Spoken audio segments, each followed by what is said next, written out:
Hello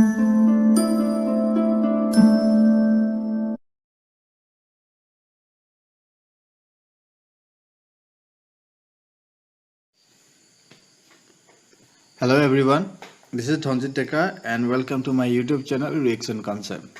Kotika student, আমি already কি পঢ়িলো the concentration dependence of a reaction rate আমি পঢ়িলো এতিয়া আমি কি পঢ়িম second factor এটা পঢ়িম that is temperature dependence of rate of a reaction. Temperature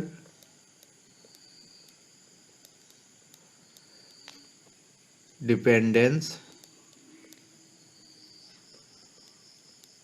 of rate of a reaction. So প্রথমতে টেম্পারেচার ডিপেন্ডেন্স পঢ়াৰ আগতে তোমালোকে এটা কথা জানিব লাগিব ৰিয়েকচন এটাৰ এক্টিভেশন এনাৰ্জি মানে কি এই কনসেপ্টটো জানিব লাগিব এতিয়া আমি চাওঁ এক্টিভেশন এনাৰ্জি মানে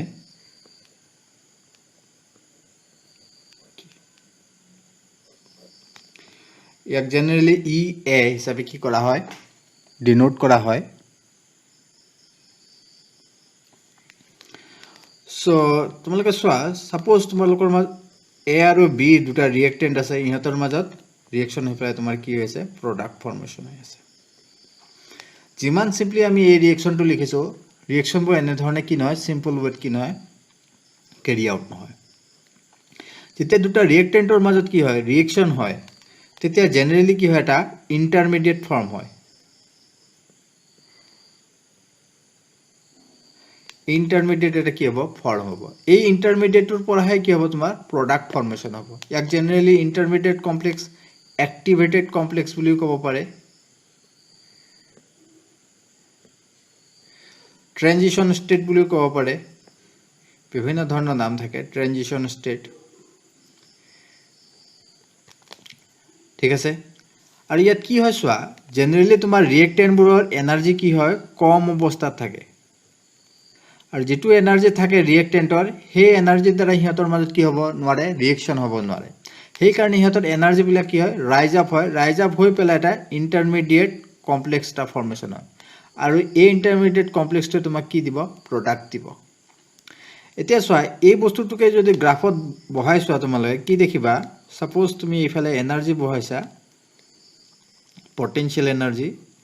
আৰু ইফালে তুমি ৰিয়েকচন কোঅৰ্ডিনেট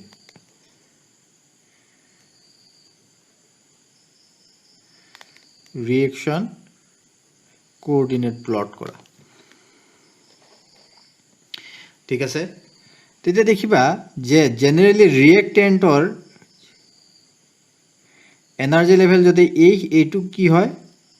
ৰিয়েক্টেন্টৰ কি হ'ব এনাৰ্জি লেভেল আৰু এটো কি হ'ব তোমাৰ এক্টিভেটেড কমপ্লেক্সৰ তোমাৰ কি এনাৰ্জি লেভেল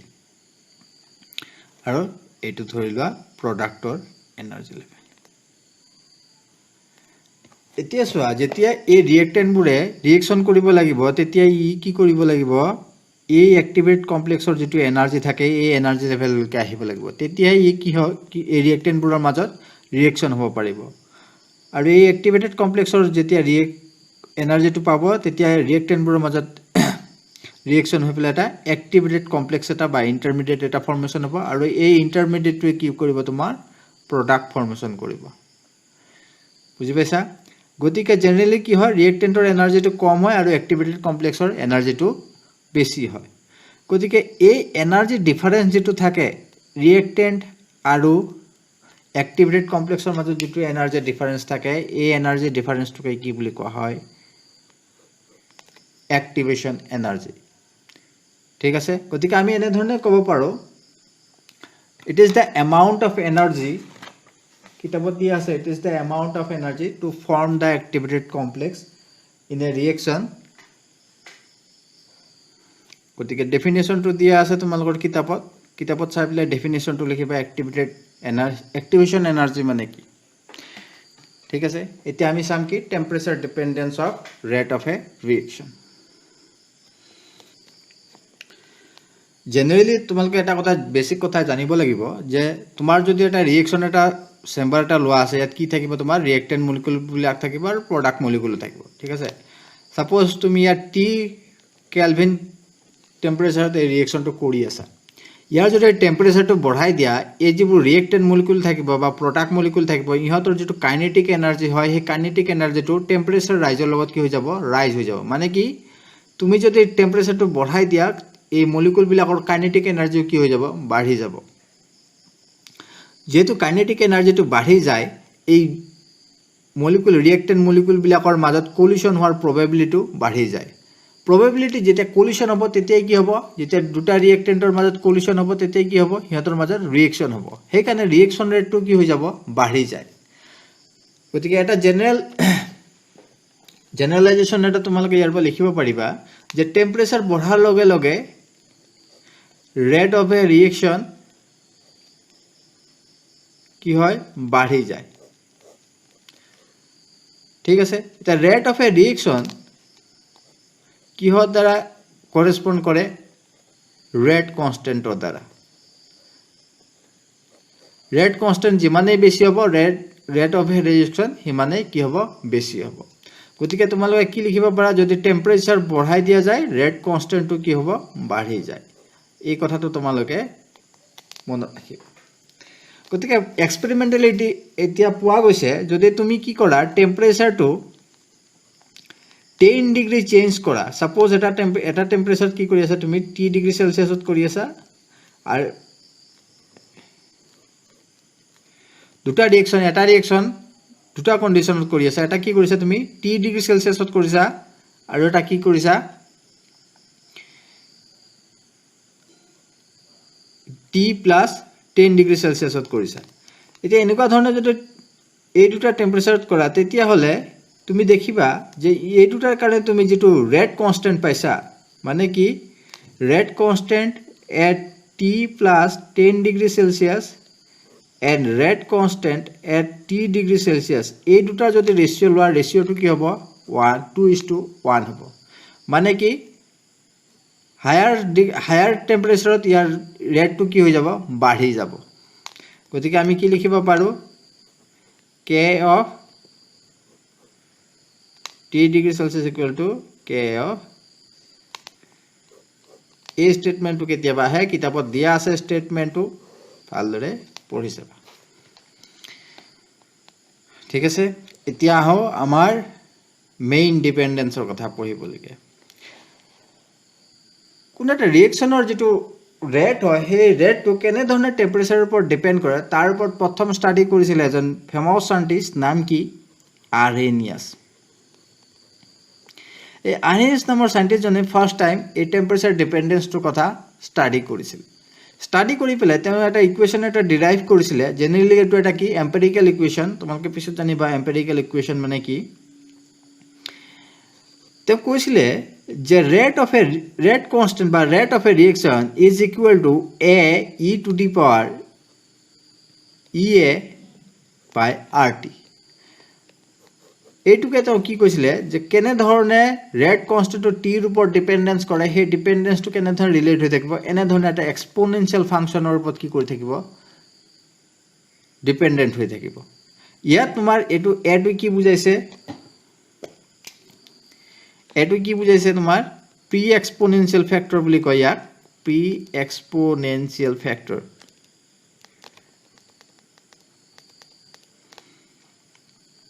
আৰু বহুত কিবা কিবি নাম আছে নাম কিটা কিতাপত দিয়া আছে ভালদৰে চাই লবা মোৰ মনত নাই এতিয়া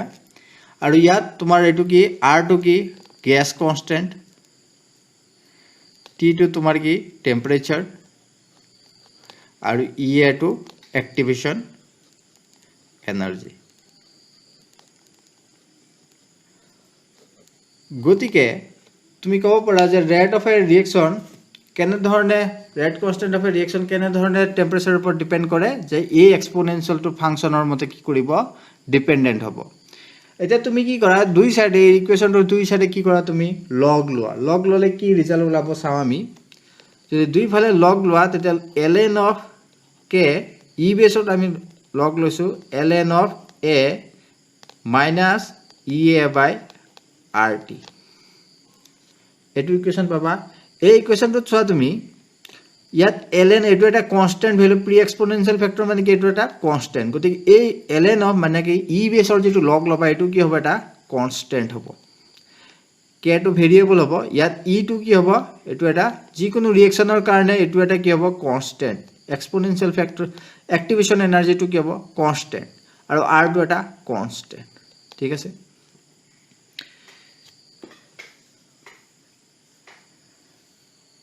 গতিকে এই ইকুৱেচনটো যদি তুমি এনে ধৰণে লিখা ln k equal to minus ea by r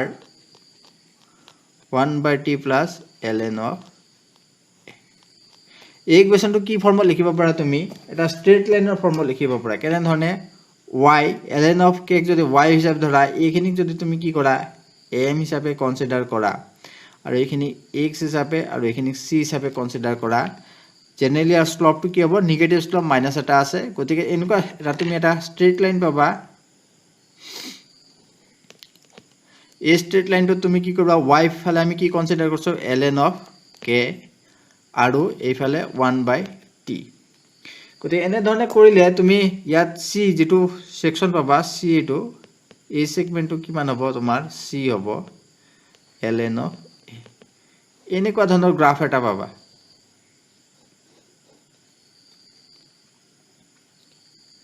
আৰু ইয়াৰ স্লপটো এই গ্ৰাফৰ যেটো স্লপ হ'ব এই স্লপটো তোমাৰ -ea by r এখিনি তোমালোকে জানা ম্যাথমেটিক্সৰ এখিনি বস্তু বুজি পাইছাই থাকে ঠিক আছে গতিকে আৰএনএছৰ ইকুৱেচন এটো আৰএনএছৰ ইকুৱেচনটো যদি তোমাক প্লট কৰিব দিয়া গ্ৰাফিক্যালি এনে ধৰণে প্লট কৰিবা এতিয়া আমি কি চাম এই আৰএনএছৰ যেটো ইকুৱেচন এই ইকুৱেচনটো এটা যিকোনো এটা সিম্পল ৰিঅ্যাকচনৰ কাৰণে ডিফাৰেন্ট টেম্পাৰেচাৰত আমি কেনে ধৰণে ৰেটটো চেঞ্জ হয় সেই কথাটো আমি পঢ়িছা ঠিক আছে গতিকে হেডিংটো দিয়া কি Arrhenius equation at two different temperature Suppose তুমি এটা ৰিঅ্যাকচন এটা কনসিডাৰ কৰিছা যত এৰ পৰা তোমাৰ কি হৈছে প্ৰডাক্ট ফৰ্মেশন হৈ আছে ৰিঅ্যাকটেন্টৰ পৰা তোমাৰ প্ৰডাক্ট ফৰ্মেশন হৈ আছে এই ৰিঅ্যাকচনটো তুমি দুটা টেম্পাৰেচাৰত কৰিছা সাপোজ T1 টেম্পাৰেচাৰত কৰিছা আৰু T2 টেম্পাৰেচাৰত কৰিছা আৰু T2 গ্ৰেটাৰ দেন T1 বুলি কনসিডাৰ কৰা মানে কি T2 টেম্পাৰেচাৰটো T1 তকে বেছি এটো কেলভিন বুলি কনসিডাৰ কৰিলো মই ইয়াতে লিখি দিছো সাইডত মানে কি T2 গ্ৰেটাৰ দেন T1 এতিয়া সোয়া এই দুইটা টেম্পাৰেচাৰত ইয়াৰ ৰেটটো কি হ'ব বেলেগ হ'ব ঠিক আছে যদি হে ইয়াৰ ৰেটটো বেলেগ হয় ডিফাৰেন্ট টেম্পাৰেচাৰ সেম ৰিঅ্যাকচনটোৰ কাৰণে আমি ডিফাৰেন্ট দুটা কি পাম ৰেট কনস্ট্যান্ট পাম k1 আৰু k2 এইখিনি তুমি কনসিডাৰ কৰি লোৱা এতিয়া ডিফাৰেন্ট টেম্পাৰেচাৰৰ কাৰণে at t equal to at T1 kelvin টেম্পাৰেচাৰত তুমি যদি ইয়াৰ আৰএনএছৰ ইকুৱেচনটো লিখিব যোৱা তেতিয়া কি হ'ব ln of k1 minus ea by rt1 ln of a the next at t equal to T2 temperature কাৰণে আমি কি লিখিব পাৰো ln of k2 minus ea by rt2 ln of এটো বুলি লিখিব পাৰো আমি ইয়াক যদি আমি নাম্বাৰ 1 ইকুৱেচন বুলি নাম্বাৰিং কৰো ইয়াত নাম্বাৰ 2 বুলি কৰো এতিয়া 2 minus 1 কৰি দিয়া কি হয় ln of k2 minus ln of k1 ea minus rt2 plus ea rt1 এইখিনি পাও আমি ঠিক আছে গতিকে ইয়াক আমি কেনে ধৰণে লিখিব পাৰো ln of k2 by k1 ea r2 ওলাই আহিব তুমি কি লিখিব পাৰা 1 by t1 minus 1 by t2 ea r এইটো যদি আমি প্ৰডাক্ট কৰি চাও t1 by t2 t2 minus t1 বুলি লিখিব পাৰো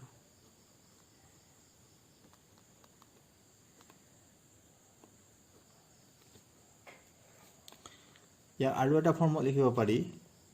তুমি যদি 10 বেস log লোৱা তেতিয়া কি হ'ব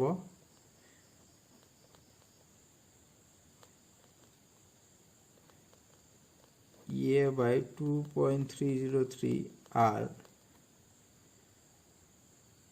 T2 minus T1 divided by T1 into T2 এইটো ফৰ্মটো তুমি কি কৰিব পাৰা ইকুৱেশ্যনটো লিখিব পাৰা গতিকে তোমাক যদি দিয়ে এটা ৰিয়েকচন এটা দিয়ে ৰিয়েকচনটো যদি তোমাৰ দুটা টেম্পাৰেচাৰ দিয়া থাকে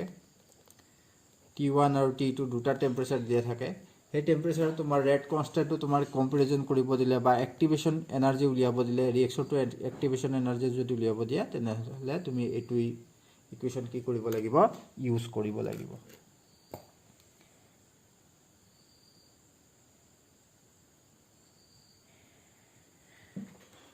ঠিক আছে ইয়াৰ পৰা দুই এটা প্ৰবলেম কৰিছা বা তোমালোকে কিতাপত দিয়া আছে ইয়াৰ পৰা শিওৰ যিকোনো ধৰণৰ এটা কোৱেশ্চন আহিবই পাৰে এতিয়া আমি ইফেক্ট অফ কেটালিষ্ট চাম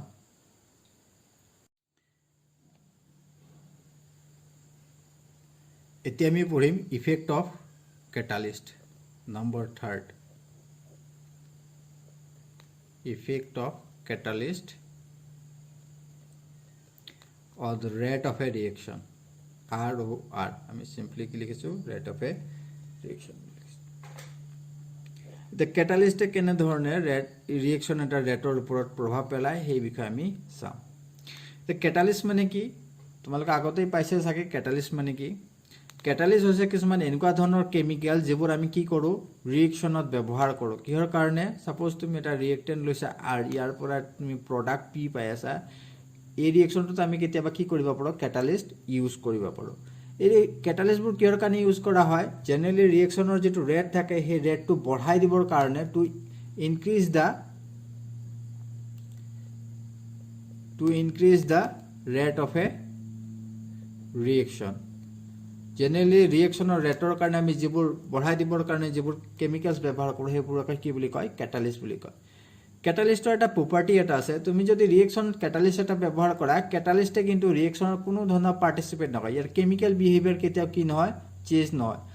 ৰিএকচনটো যেতিয়া কমপ্লিট হৈ যায় after the completion of the reaction এই ক্যাটালিস্টটো তুমি আকৌ কি কৰিব পাৰিবা ৰিজেনাৰেট কৰিব পাৰিবা ৰিজেনাৰেট কৰিবলৈ আকৌ তুমি বেলেগ ৰিএকচনৰ কাৰণে সেই ক্যাটালিস্টখিনি কি কৰিব পাৰিবা ইউজ কৰিব পাৰিবা The catalyst কেনে ধৰণে ৰিএকচনৰ ৰেট এটা বঢ়াই দিব পাৰে হেতু আমি গ্ৰাফিক্যালি চালে বুজি পাম গ্ৰাফিক্যালি চাও আমি সোৱা আমি যদি গ্ৰাফটো আঁকি চাও অলপ আগতে যেটো গ্ৰাফ আঁকি চালো ৰিএকচন কোঅৰ্ডিনেটৰ লগত সেই গ্ৰাফটোকে আমি আকৌ এবাৰ চাইছো এইফালে তোমাৰ potential energy suppose this is reactant product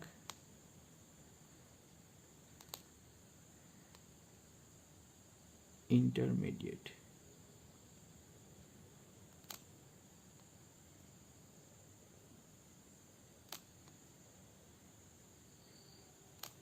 এটো তোমাৰ গ্ৰাফ আছিল হয়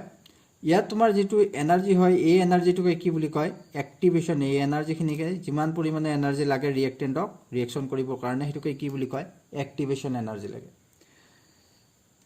ইয়াত যদি আমি এই ৰিএকচনটো উইদাউট কি হৈ আছে ক্যাটালিস্ট হৈ আছে গতিকে আমি ইয়াত যদি কি কৰো ক্যাটালিস্ট ইউজ কৰো তেতে ক্যাটালিস্টে কি কৰিব যেটো ইয়াৰ পাথওয়ে আছিল এই পাথওয়েটো ইয়াৰ যেটো ৰাস্তা আছিল ৰিএকচন যোৱাৰ ৰাস্তা এই ৰাস্তাটো কি কৰিব চেঞ্জ কৰি দিব মানে কি ইয়াৰ যেটো এক্টিভেশন এনাৰ্জি আছিল সেই এক্টিভেশন এনাৰ্জিটো কি কৰিব কমাই দিব কমাই দিয়াৰ লগে লগে কম এনাৰ্জি হলে ৰিএকচনটো হ'ব পাৰিব লগে লগে ৰিএকচনটো ৰেটটো বাঢ়ি যাব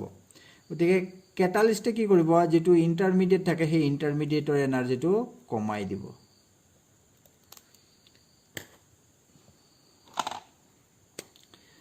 যেটো ইন্টাৰমিডিয়েট থাকে সেই ইন্টাৰমিডিয়েটৰ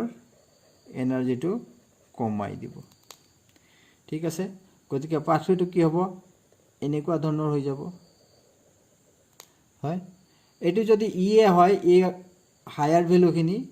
লোৱাৰ ভ্যালুখিনিক আমি কি বুলি কনসিডাৰ কৰো EAC মানে কি under da influence of catalyst ঠিক আছে গতিকে এটা ৰিএকচন এটা কনসিডাৰ এই ৰিএকচনটো কনসিডাৰ কৰা এই ৰিএকচনটো সাপোজ তুমি টেম্পাৰেচাৰ কনসিডাৰ কৰিছা T কেলভিন ঠিক আছে এতিয়া যেতিয়া তুমি উইদাউট কেটালিষ্ট যেতিয়া ব্যৱহাৰ কৰি আছিলা ৰিয়েকশ্যনটো কৰি আছিলা তেতিয়া এক্টিভেশ্যন এনাৰ্জি কিমান আছিলে সাপোজ ইএ আছিলে উইথ কেটালিষ্ট উইদাউট কেটালিষ্ট মই কেটালিষ্টটো লিখিব পাহৰিছো ইয়াতে উইথ কেটালিষ্ট যেতিয়া তুমি কেটালিষ্ট ইউজ কৰিছিলা তেতিয়া এক্টিভেশ্যন এনাৰ্জি কিমান আছিলে সাপোজ এটো কনসিডাৰ কৰি লৈছো আমি কিমান ইএ কেটালিষ্ট ইয়াত এক্টিভেশ্যন এনাৰ্জিটো কি হৈ যাব কমি যাব EA will be less than greater than EA catalyst হয় লগে লগে ৰিঅ্যাকচনটোৰ ৰেটটো বাঢ়ি যাব এতিয়া দুইটা কন্ডিশনত দুইটা এক্টিভেশ্যন এনাৰ্জিৰ কাৰণে যদি আমি আৰএনএছৰ ইকুৱেশ্যনটো ইউজ কৰি চাও at same temperature T1 temperature তেতিয়া আৰএনএছৰ ইকুৱেশ্যন কেটা কি হ'ব চাও আৰএনএছৰ ইকুৱেশ্যনটো কি আছিল K equal to A e to the power EA minus RT এটো কি হ'ব তোমাৰ উইদাউট ক্যাটালিস্টৰ কাৰণে হ'ব হয় উইদাউট ক্যাটালিস্ট আমি যেতিয়া আছিল ৰিঅ্যাকচনটো কৰি আছিল তেতিয়া এটো তোমাৰ এক্টিভেশ্যন এনাৰ্জিৰ যেটো ৰিঅ্যাকচন হয় ৰিলেশন হয় এটো হ'ব যেতিয়া তুমি ক্যাটালিস্ট ইউজ কৰিছিলা তেতিয়া সাপোজ তোমাৰ ৰিঅ্যাকচন কনস্ট্যান্ট কিমান হৈছে ক্যাটালিস্ট কে ক্যাটালিস্ট বুলি কনসিডাৰ কৰিলে এটো কি হ'ব ইএ ক্যাটালিস্ট এটো সদায় কনস্ট্যান্ট থাকিব R2 আৰু T2 সেম টেম্পাৰেচাৰ আমি কনসিডাৰ কৰিছো উইথ ক্যাটালিস্ট এতিয়া আগতে আমি যেনে ধৰণে কৰিছিলো ইয়াতো তেনেকুৱা ধৰণৰ কৰিম যে 2 - 1 কৰি দিম K catalyst minus K it will be AEA catalyst divided by RT minus A. So under the influence of without the influence of catalyst আমি কি লিখিব পাৰো K equal to AEA by RT. So ইয়াক যদি আমি equation number 1 আৰু under the influence of catalyst আমি কি লিখিব পাৰো A2 under the influence of catalyst ইয়াক আমি ইকুৱেশ্যন নম্বৰ 2 বুলি দিছো এটা 2 divided by 1 কৰি দিয়া ইহতৰ মাজৰ ৰিলেশনটো উলিয়াবৰ কাৰণে so K catalyst divided by K A কাটা কাটি যাব EA minus EA catalyst divided by R minus plus EA by RT এখিনি কৰি চাব তোমালোকে এক্সপোনেনশিয়ালৰ যেটো ক্যাৰেক্টাৰ হয় এটো যদি নাজানা কৈ দিবা মোক কমেন্ট সেকশনত কেনেকৈ কৰিছো লগৰ এইবিলাক প্ৰপাৰ্টি হয় মানে কি মই ইয়াতে কৈ দিছো শুনা e to the power x divided by e to the power y যদি এনেকৈ থাকে আমি কি লিখিব পাৰো e to the power x minus y বুলি লিখিব পাৰো হেতুকে ইয়াত কৰিছো আমি so e to the power কি হ'ব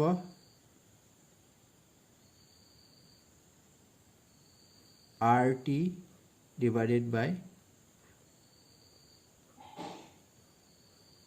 EA catalyst so দুই ফালে যদি আমি লগ লও ln লও তেতিয়া কি হ'ব ln of K catalyst is equal to EA minus